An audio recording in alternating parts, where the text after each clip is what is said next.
दोस्तों, मैं हूँ आपकी दोस्त आरजे मोनिका और मैं आपके लिए लेकर आई हूँ इस कहानी का अगला एपिसोड। यष्टि के दिमाग की बत्ती अब जल गई कि एकांश ने क्या कहा था। तो श्रेया एकांश सर की भतीजी है। यष्टि ने सुनीता जी से कहा तो सुनीता जी ने उसकी हाँ में हाँ मिलाई। श्रेया इस समय टीवी के सामने बैठकर कार्टून्स देख रही थी। यष्टि ने सुनीता जी से इंटरेस्ट लेते हुए पूछा, सुनीता जी, अगर एकांश सर श्रेया के चाचा हैं तो श्रेया के मम्मी पापा कहाँ हैं? सुनीता जी ने थोड़ा उदास होते हुए उसे बताया, बेटा उनकी एक एक्सीडेंट में डेथ हो चुकी है, तभी से श्रेया के माँ और बाप दोनों एकांश ही है। वो श्रेया से अपनी जान से भी ज्यादा प्यार करता है। यष्टि ने सुनीता जी से पूछा, तो जब श्रेया के माँ पापा की डेथ हुई थी उस समय श्रेया कितनी बड़ी थी? सुनीता जी ने उसके सवाल का जवाब देते हुए कहा, बेटा ये अभी 5 महीने पहले की बात है।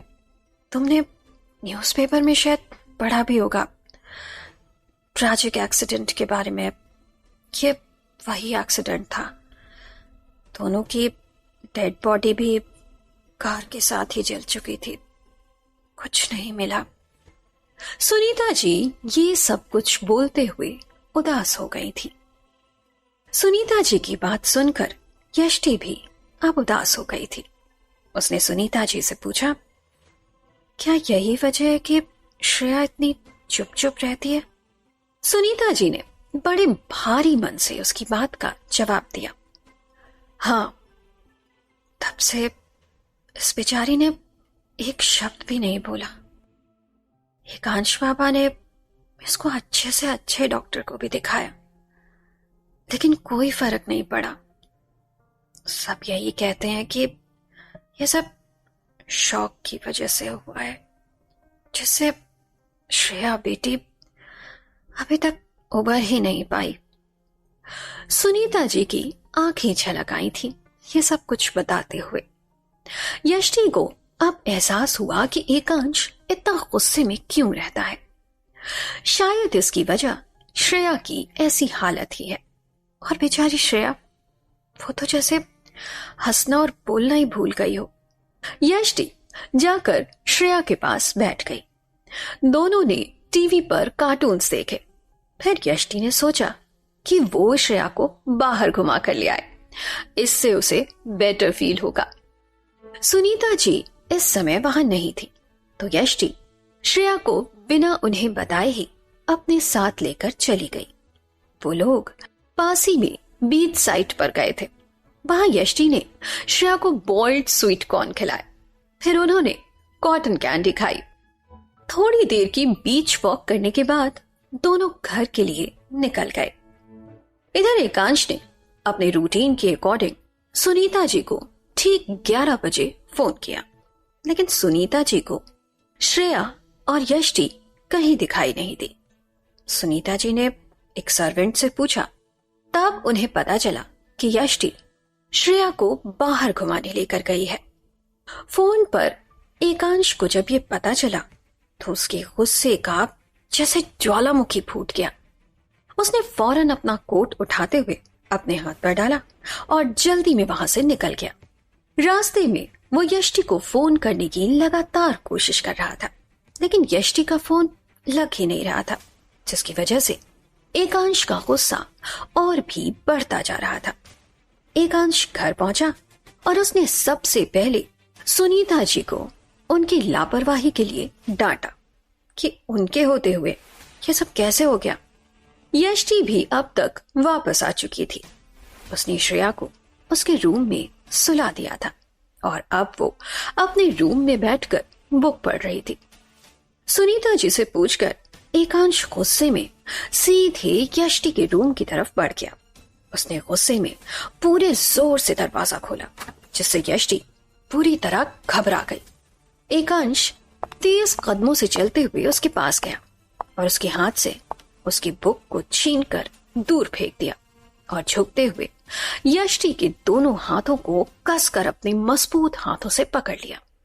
यष्टि की तो जैसे जान ही निकल रही थी एकांश को ऐसे गुस्से में देखकर। उसने एकांश की आंखों में देखा तो एकांश की आंखें जैसे आग उगल रही थी। यष्टि की तो आवाज ही निकलनी बंद हो गई थी। एकांश ने गुस्से में उसे झकझोरते हुए कहा, हाउ डेयर यू कि तुम श्रेया को बिना मेरी परमिशन और सिक्योरिटी के घर के बाहर लेकर गई। तुम्हें अंदाजा भी नहीं है कि उसके लिए ये सब कितना खतरनाक हो सकता है। यष्टि को तो अब रोना आने लगा था एकांश के इस बिहेवियर से, लेकिन एकांश ने इस बात की कोई परवाह नहीं की। उसने अभी भी यष्टि के दोनों हाथों को कसकर थामा हुआ था। एकांश ने गुस्से में यष्टि की आंखों में झांकते हुए कहा, Yashti, I am warning you last time, अपनी मनमानी करना बंद कर दो। अभी तुम्हें कुछ नहीं पता कि श्रेया के लिए क्या सही है और क्या गलत। तुमसे जितना कहा जाए बस उतना ही करो। और इतना कहते हुए एकांश ने यष्टि के हाथों पर से अपनी पकड़ ढीली कर दी और रूम से बाहर आ गया। बाहर आकर उसने एक गहरी सांस ली और अपने रूम की तरफ चला गया। इधर यष्टि जमीन पर बैठकर बुरी तरह से रोने लगी। आज तक किसी ने भी उसके साथ ऐसा बिहेव नहीं किया था। एकांश की कैसे इतनी हिम्मत हो गई कि वो उसे इस तरह से हर्ट करे। वो उसके लिए काम कर रही है, कोई गुलाम नहीं है। सोच सोचकर यष्टि बस रोए जा रही थी। यष्टि के फोन पर उसकी फ्रेंड सिया का इसी समय फोन आ रहा था। सिया ने जब यष्टि की रोती हुई आवाज सुनी तो उसे घबराहट होने लगी। कल ही तो यष्टि खुशी खुशी अपनी नई जॉब के लिए गई थी और आज वो ऐसे फूट फूट कर रो रही थी। सिया ने यष्टि को रिलैक्स होने के लिए कहा और उसे सब कुछ बताने को कहा। यष्टि ने अपने आंसू पोंछे और पास वाली टेबल पर ग्लास में रखा हुआ पानी उठाकर उसे एक घूंट में खत्म कर दिया। अब यष्टि ने सिया को सब कुछ बता दिया जो कुछ भी हुआ था। इस पर सिया ने गुस्सा होते हुए कहा, यार कि इंसान अपने आप को समझता क्या है। तो एक काम कर, वो जॉब छोड़कर अभी के अभी वापस आ जा। कोई जरूरत नहीं है इस राक्षस के नखरे उठाने की। हम लोग तेरे लिए कोई दूसरी जॉब ढूंढेंगे। बोलते हुए उसने यष्टि को चुप कराया और उसे अपने पास आने के लिए मना लिया। यष्टि अपना सामान पैक कर रही थी जब सुनीता जी उसके रूम में आई। उन्होंने देखा कि यष्टि अपना सामान पैक कर रही है तो उन्होंने जाकर उसे रोकने की कोशिश की, लेकिन यष्टि ने उनकी एक बात भी नहीं सुनी और वो बस रोते रोते अपना सामान पैक करने लगी। तभी सुनीता जी की नजर यष्टि के दोनों हाथों पर छपी हुई उंगलियों के निशान पर पड़ी। अब सुनीता जी को समझते देर नहीं लगी कि आखिर बात क्या है। ये सब एकांश ने ही किया था। वो दौड़कर एकांश के रूम में गई और उसे जाकर बताया, यष्टि बेटी घर छोड़कर जा रही है। क्या हुआ है तुम दोनों के बीच? तुमने उसे हर्ट किया है क्या? वो बहुत बुरी तरह से बस रोई जा रही है। एकांश का गुस्सा जो अभी तक शांत नहीं हुआ था, ये सब सुनकर उसे और भी ज्यादा गुस्सा आने लगा। उसने अपनी मुट्ठियां भींची और अपनी ड्राइव से एक पेपर निकाला और यष्टि के रूम की तरफ बढ़ गया। सुनीता जी एकांश को रोकने के लिए उसके पीछे आ रही थी, लेकिन एकांश ने गुस्से में उनकी तरफ पलटते हुए कहा, let me handle this, don't interfere. Ekansh Yashti के रूम में अब तक आ गया था और अंदर आकर उसने रूम को अंदर से बंद कर दिया। यष्टि एकांश के ऐसा करने से अब और भी घबरा गई, क्योंकि जिस तरह से एकांश उसे अभी घूर रहा था, ऐसा लग रहा था कि आज वो उसे खा ही जाएगा। एकांश के कदम यष्टि की तरफ बढ़ रहे थे और साथ साथ में यष्टि के कदम पीछे हट रहे थे। यष्टि एकांश को लगातार बोले जा रही थी, आप आगे क्यों बढ़ रहे हो? दूर रहो मुझसे। देखिए मैं ये सब बर्दाश्त नहीं करूंगी, वहीं रुक जाइए।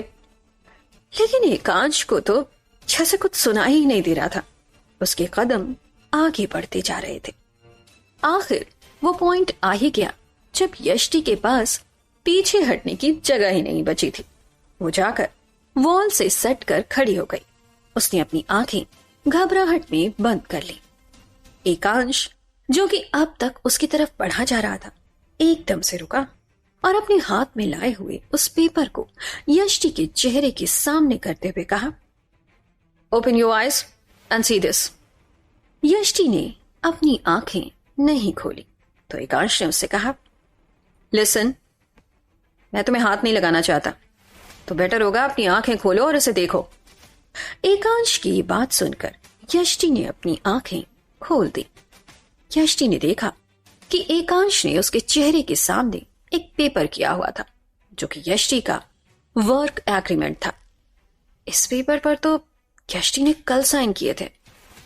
एकांश ने गुस्से में उससे कहा, इस एग्रीमेंट में साफ साफ लिखा है कि तुम अगले 1 साल तक ये जॉब नहीं छोड़ सकती until I approve। और अगर तुमने जॉब छोड़ी तो then you have to pay 1 year salary in one shot, which is approx 36 lakhs। अब अगर तुमने जॉब छोड़ने का प्लान बना ही लिया है तो मुझे पेनाल्टी अमाउंट देकर जाना। इतना बोलते हुए एकांश वहां से फौरन बाहर चला गया। जब एकांश बाहर आया तो सुनीता जी ने उसकी तरफ हैरानी से देखा। एकांश ने बड़े कॉन्फिडेंस में उनसे कहा, she is not going anywhere. और वो वहां से सीधे अपने रूम में चला गया। इधर यष्टि को अब बहुत ज्यादा गुस्सा आ रहा था एकांश के इस बिहेवियर पर। वो मन ही मन उसे कोस रही थी। कितना क्रूअल, एरोगेंट, पत्थर दिल इंसान है। पता नहीं इंसानियत भी है इस इंसान में या फिर नहीं। अपनी भतीजे की तरफ मुझे भी आंख कैद करना चाहता है ये राक्षस। सही कहा था सिया ने, इंसान नहीं, ये डेविल है, डेविल। बोलते हुए यष्टि एक बार फिर से रोने लगी। इधर सुनीता जी रूम में आई तो उन्होंने यष्टि को रोते रोते अपना सामान अनपैक करते हुए देखा। वो ये तो समझ गई कि एकांश ने यष्टि को रोक लिया है, मगर कैसे? उसने कहीं यष्टि के साथ कुछ गलत तो नहीं किया? एकांश ऐसा कुछ नहीं कर सकता। वो इसी उधेड़-बुन में थी जब उसने जाकर यष्टि के कंधे पर अपना हाथ रखा। यष्टि एकदम से चौंक कर पलट गई। जैसे ही उसने अपने सामने सुनीता जी को खड़े हुए देखा, वो फौरन उनके गले से लगकर रोने लगी।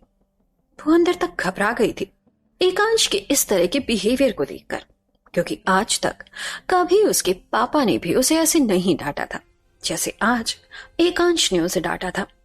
जबकि एकांश ने उस एग्रीमेंट का इस्तेमाल सिर्फ यष्टि को रोकने के लिए किया था। उसने एक्सीडेंट के बाद से आज पहली बार श्रेया को किसी के लिए रिस्पॉन्स देते हुए देखा था। सिर्फ इसी वजह से वो उसे वहां रोकना चाहता था। तो दोस्तों, आज के इस एपिसोड की कहानी बस यहीं तक। कहानी के अगले एपिसोड के साथ जल्द मिलती हूँ आपसे।